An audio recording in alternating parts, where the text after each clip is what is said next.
Welcome back, I'm George, and in this video I'm going to show you all the settings you need to change on your new Galaxy S26 Ultra to make it faster, to get better battery life, and overall to have a better user experience. So that being said, and without any further ado, let's begin, in this case, of course, by coming here to the main settings page, then tapping right here on Connections, then Wi-Fi, then on the three dots right here on the top right, and then tapping on Intelligent Wi-Fi. Now, you're probably going to see Intelligent Wi-Fi as the last icon on this list, but if you tap on it multiple times, you'll release this secret menu called Connectivity Labs, which I have to say I'm not really sure why it's hidden because it has a lot of very useful features. So first of all, if we swipe down and tap right here on Home Wi-Fi Inspection, we can scan the quality of our Wi-Fi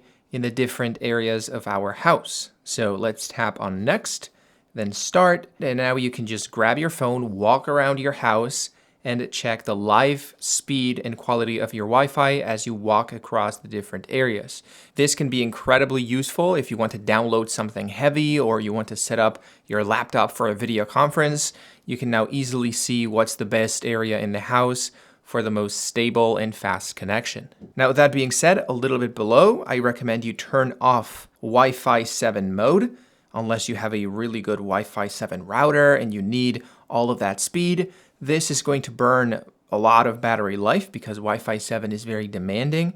So turning it off is going to give you about the same Wi-Fi speed and you're going to get more battery life. And then if we swipe all the way to the bottom and tap on Customize Wi-Fi List Settings, we will be able to show band information, which is really cool because as you can see right here, it essentially lets you see what band you're connected to in the area of your house you're in. So as you can see right now, I'm connected to the 5 gigahertz band, which is great because it's very fast. But if I was connected to the 2.4 gigahertz band and I wanted to do something demanding, I would know to, look for another place where I could get 5 gigahertz and have a much better Wi-Fi connection. And well, more in the same vein, if we come back to the main settings page, then swipe down to Security and Privacy, and then swipe down to More Security Settings, we will find this option called Secure Wi-Fi. This essentially is your own free VPN for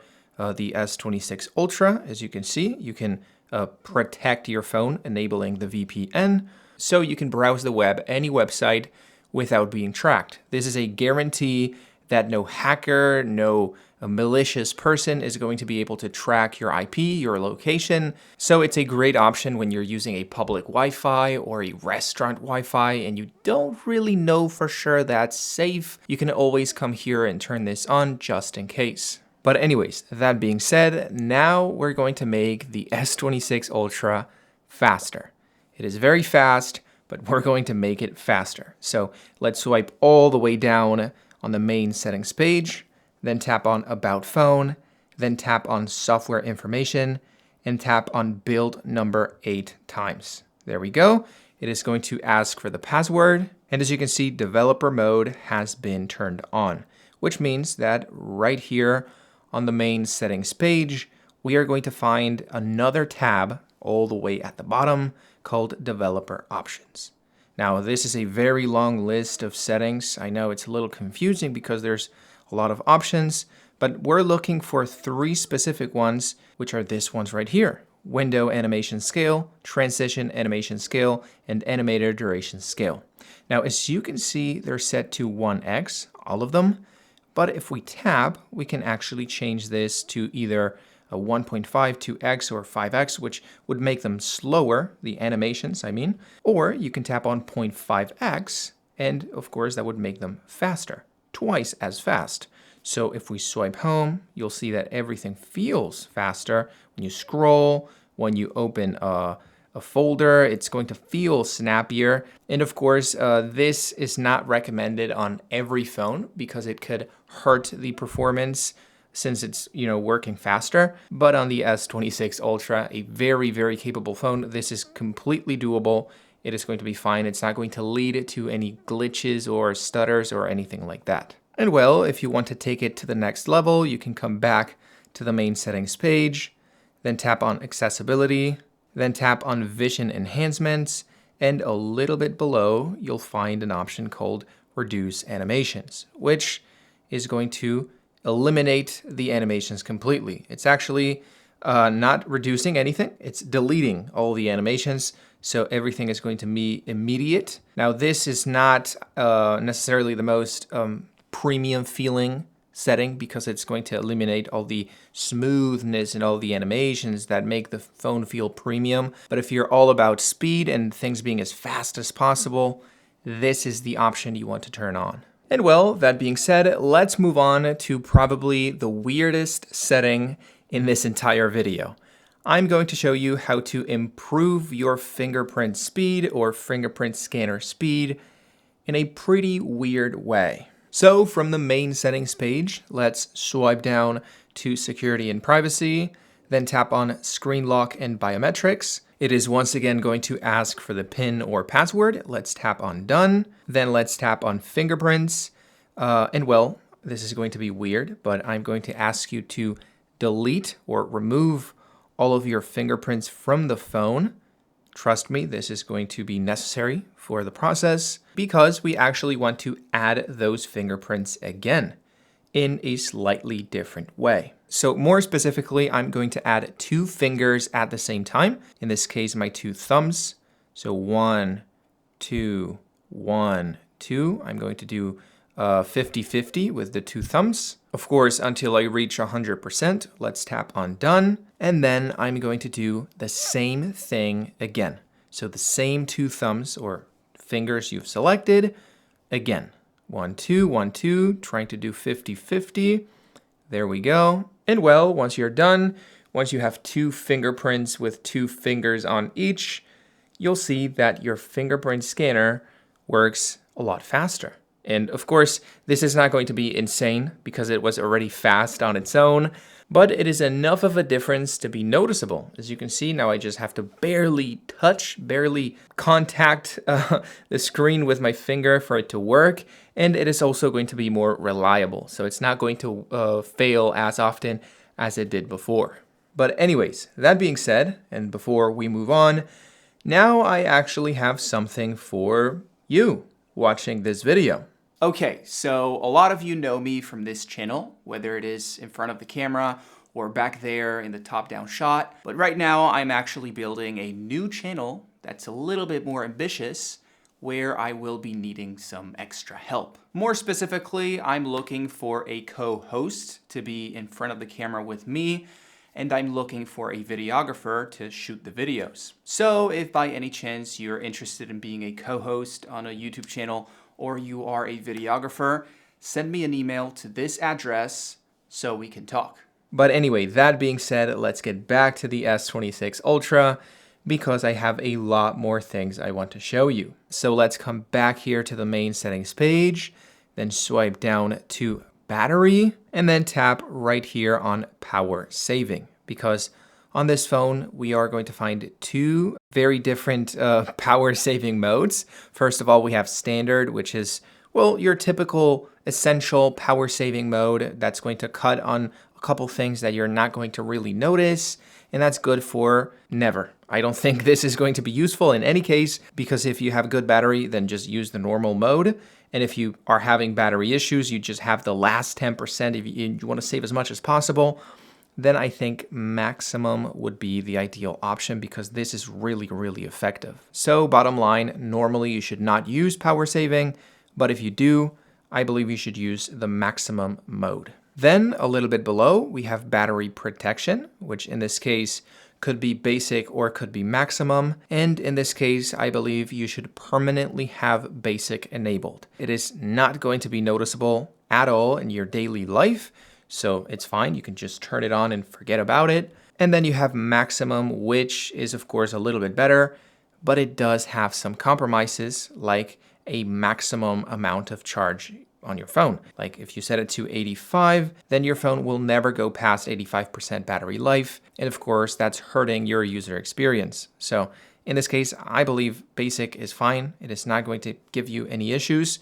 and it's going to protect your battery. And well, a little bit below, we have charging settings where we can disable fast charging and fast wireless charging. Now, I have these two turned off because I charge my phone at night, so I don't really need to charge the phone fast. And believe it or not, these do hurt your battery because the faster you charge, the more you heat up the phone. And well, of course, the more you heat it up, the faster your battery will degrade over time. Now, that being said, believe it or not, if you really want to save battery life, you don't actually have to come here to the battery settings, because the most effective battery saving option and setting is not here. It is on the notifications settings. If you tap right here on app notifications, you'll see the full list of every single app that's sending notifications to your phone. And well, as you can probably guess, each one of these apps has to be connected to the internet, fetching data from the cloud,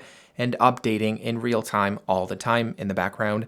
So of course, they are all consuming battery life. The least amount of apps you have on this list, the more battery life you'll have.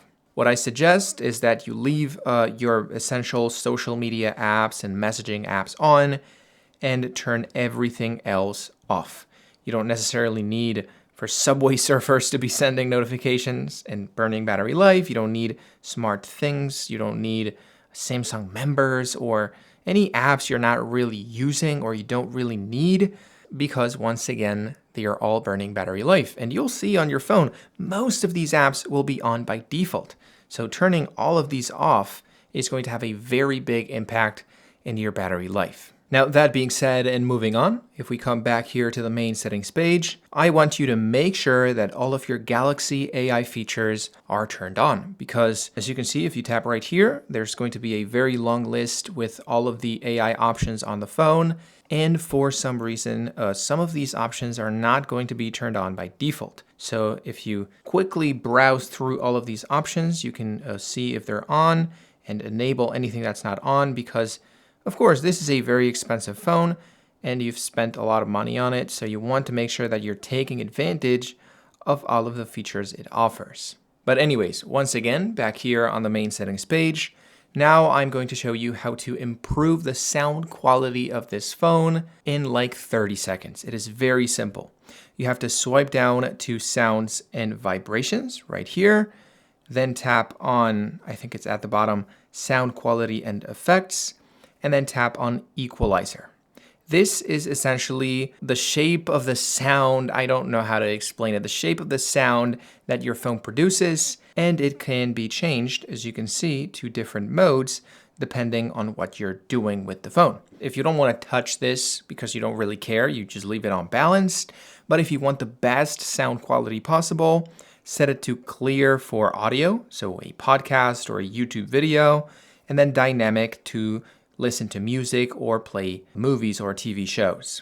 And well, also here on sound quality and effects, I recommend you turn on Loudness normalization. It is essentially going to, normalize the audio levels on the media you're playing so it is more even and you don't have to be adjusting the volume, raising it and lowering it a little bit every time something happens in your video. The phone is automatically going to do that for you, so whatever you're playing, it's always going to have the same volume level. But anyways, that being said, and once again here on the main settings page, let's now swipe all the way down to advanced features and tap right here on side button. Because as you can see, we can customize the side button on the phone, which is this one right here, to do customizable things with a double press or a long press. So if you tap on double press and you select any of these options or any app that's available on your phone, as you can see, the entire list of my apps is an option because, it's a Samsung phone, so it gives you all the options you want. So I could theoretically tap on GTA and open GTA with a double press, as you can see. I'm playing GTA San Andreas with just a double press. And well, you can do the same thing with a long press. Although in this case, it only lets you open the Google Assistant, which would be Gemini. It lets you open Bixby, or it lets you turn on the power off menu, which is cool, but it is also a little bit redundant because you can do the same thing by pressing on the volume down button and power button at the same time. So I don't recommend you set it to power off. I recommend you set it to Gemini because it is the better assistant. And well, also here on advanced features, if you tap on motions and gestures, you'll find a lot of pretty cool motion features on the phone. First of all, we have lift to wake, which, like the name suggests, lets you lift up the phone to turn it on, just like that. Then you also have the option to double tap to turn on or off your screen. So let's double tap right here to turn it off and double tap to turn it on again. There we go. And then we have a very mysterious option called palm swipe to capture, which theoretically lets you do a screen capture by doing this on your phone, but I have never been able to make it work. With any of my other Samsung devices, I have never, and I've tried many times, and I say this in every video that I make, and I cover this feature, it just never works. For some reason, I'm not sure if I'm doing something wrong or what it is, but it just never works. If you have this feature and you've been able to make it work, please let me know. But anyways, back here on the advanced features settings, if you tap on multi-window, you'll find two very interesting options. Swipe for split screen and swipe for pop-up view. So swipe for split screen lets you swipe up with 2 fingers to easily create a split view mode, just like that, so you don't have to dig in the multitasking settings. And then swipe for pop-up view essentially lets you create a window out of your app by just doing this. Automatically, you can create a pill-shaped version of your app, a window that you can move across your home screen so you can do more things while having this app on the background. And well, just in case you want to turn this back into a full-sized app, you just have to tap right here and then expand it to turn it back into a normal looking app. But anyway, moving on, and once again back here on the main settings page, let's now tap on display because there's a lot of display settings on this phone. As you can see, we have the basic light and dark mode settings, which of course are just aesthetic preference, but you should know dark mode saves a little bit more battery life. Then we have the option to control the brightness, whether it is manually or automatically with adaptive brightness. And also we have the option to release all the extra brightness on the phone with extra brightness, which essentially is going to overdrive the brightness on the phone, giving you as much as the phone can physically provide, which is not recommended for daily normal use. But if you're in an outdoors situation and you can't see what's on your phone, you can turn this on and for sure you're going to see whatever's on your phone. This is very, very bright. Then of course, a little bit below, we have the privacy display, which as you can see, when we turn it on, it doesn't really look different. It looks almost the same. But if I do this, you'll see that the phone has a privacy glass enabled with software. Because if I turn it off, as you can see, it doesn't have that same effect anymore. But if I turn it on again, let's tap right here, it goes back to having that privacy glass effect. This is a really, really cool feature enabled on well, it's only enabled on this phone, actually, on the S26 Ultra, and it's very nice. It's a really cool feature because, well, it gives you the option to have the privacy of a privacy glass without having to install it or have it enabled all the time. As you can see right here, you can even set conditions for turning it on, so you can set it on specific apps or with specific areas of your phone. On my phone, as you can see, I have it set to only appear with notifications or when there's sensitive information appearing like a PIN or a password, but with everything else, it is disabled. Now, a little bit below, we have the option to change between adaptive mode at 120 Hertz or standard at 60. I believe most people are not going to notice the difference, so I recommend you try because standard is going to save more battery life, but if you do notice the difference and you appreciate the smoothness of adaptive, well, then I recommend you turn it on because, well, you've paid a lot of money for the phone, so you want to have a really good user experience, at least in my opinion. Then we have the Eye Comfort Shield, which is one of my favorite features on the phone. As you can see, it gives you a slightly more yellow tone, or very yellow, depending on your preference, on your display. That essentially helps with blue light emissions, which, as many of you know, is the main reason why you can't sleep at night. Those blue lights from your phone. So if you turn this on at night, it can actually help you fall asleep, which sounds stupid. Sounds like a little gimmick feature on the phone, but it actually works. It's science. If you don't look at blue lights, your brain thinks it's nighttime and you just get sleepy, so you fall asleep faster. Now, a little bit below, we have screen mode. So you can choose between the traditional vivid mode from Samsung phones or a more natural tone that's closer to what you can see in real life, but that is also less visually appealing. So you can choose aesthetics or you can choose accuracy. Now, a little bit below, we have the option to change the screen resolution, which I think by default it's going to be set to Full HD+, but I always recommend you set it at Quad HD 1440p because it is the native resolution and because it's a very expensive phone and you want to take advantage of all of its features, which in this case is a very sharp display, among many other things. Now, a little bit below, you have the option to set a screen timeout, which unfortunately can only be up to 10 minutes. On the iPhone, you can set it to never, which is my favorite option, so it never turns off automatically. But in this case, I recommend you set it to 10 minutes, so the phone is not automatically turning off all the time because it's been a couple seconds since you've last touched the display. And well, of course, also on the display settings, we have the navigation bar options. Here you can choose between the traditional buttons to go back, to go home, and to access the multitasking menu, and the new gesture modes to go back, to go home, and to access the multitasking menu. Now, of course, this once again is a matter of personal preference, but I believe the swiping gestures are a little bit faster. And well, just in case it's disabled, I recommend you turn on Circle to Search. So you can tap and hold right here, circle anything that's on your display, and do a quick AI search of whatever is on your display, which is a very popular feature on Samsung phones. I'm pretty sure you already knew about it. But yeah, sometimes it is disabled, so you have to make sure that this is turned on. And well, moving on and back here on the main settings page, now I want you to swipe down to Security and Privacy once again.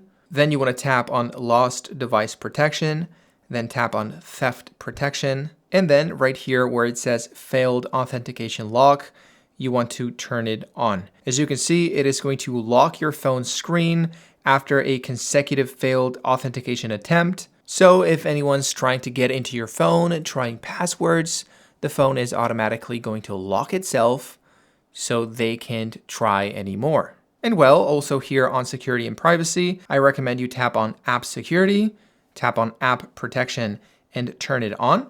It is going to be disabled by default, but I believe it is nice to have app protection. It is not going to hurt your user experience in any way, so it is a no-brainer. You should always turn it on. And then if you swipe down to more security settings, you'll find an option called Secure Folder, which essentially is a protected and encrypted folder where you can store anything you want. You can store images, you can store files, you can store messages, you can store any sensitive information that's on your phone, so it is a little bit more protected. Now, setting it up is a bit complex. You have to continue and then, well, it's a process. I'm not going to do it right now because it actually takes a couple minutes, in fact, to create it.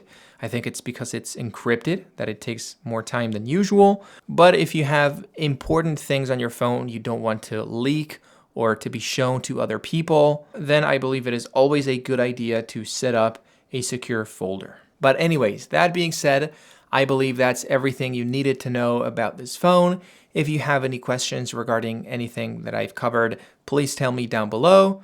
And if not, I hope you enjoyed it, and I hope you have an amazing rest of the day. Peace.